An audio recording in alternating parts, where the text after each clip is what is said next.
Okay, yan sa ating pagpapatuloy. Gusto kong i-take note lahat ito na aking sasabihin. And then, gusto kong sulat kayo ng tatlo na pwede ninyong gawin sa kahit sino, kung sinong gusto nyong pagbigyan. Yan, dito na tayo sa number 10, I think. And then, our next topic is sabi niya dito, make a bake something for someone else anonymously. Sabi niya, yung hindi mo daw ipapakilala yung sarili mo na ikaw yung nag-bake doon. And then, release a grudge. Next, listen. Makinig daw tayo sa mga taong gustong magsalita kung may problema, ganon. Next, speak kindly to a stranger. Hindi yung sabi mo, I don't trust strangers. Diba merong ganun na mga attitude pag stranger, parang naiilang ka na. Pero iba ang sinasabi dito na pwede nating gawin. Iba ang tinuturo sa atin bilang isang Kristiyano. And then next is enter into another sorrow. O kung may nalulungkot dyan, makipagsimpatya, ganun. Smile. Smile. Laugh. Tumawa ka daw. Smile, laugh.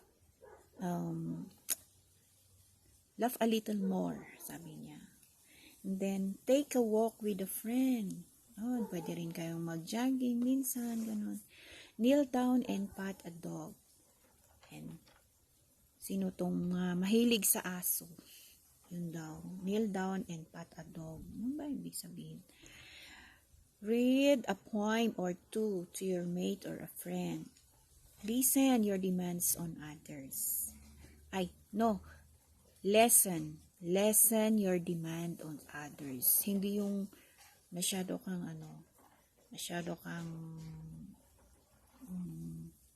pabigat. Ganon. Play some beautiful music during supper. Wow, ito nasubukan ko na to. Meron yung time na I feel exhausted, and then yun naisipan ko na mag-play ng gospel music. Yun, nakakagaan ng pakiramdam. And then, next, apologize if you are wrong. Madali bang gawin ito?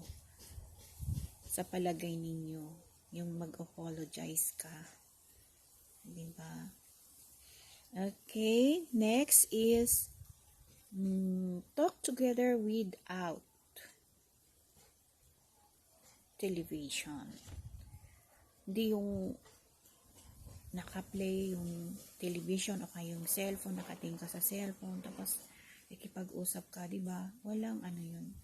Parang nakaka-insulto. Diba? Treat someone with an ice cream cone. Ganda pala nito. Pwede rin ice cream, hindi laging coffee. Then, treat someone to an ice. Next is, do the dishes for the family. Ako yun.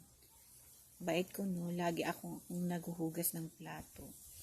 Pray for someone who help you when you are hurt. Yon. Pray daw. Kahit pag-pray mo daw yung tao na tumulong sa'yo, ganun. And then next, fix breakfast for someone on Saturday morning. Ito hindi ko pa nagagawa to. Kasi laging si Mr. ang nagluluto. Give a soft answer even though you feel strongly. ito daw, kahit na ang feeling mo is nagagalit ka or hindi mo gustong sumagot, kailangan mo pa rin sumagot with a gentle words, ganun. Soft answer daw. To, kaya ba natin tong gawin?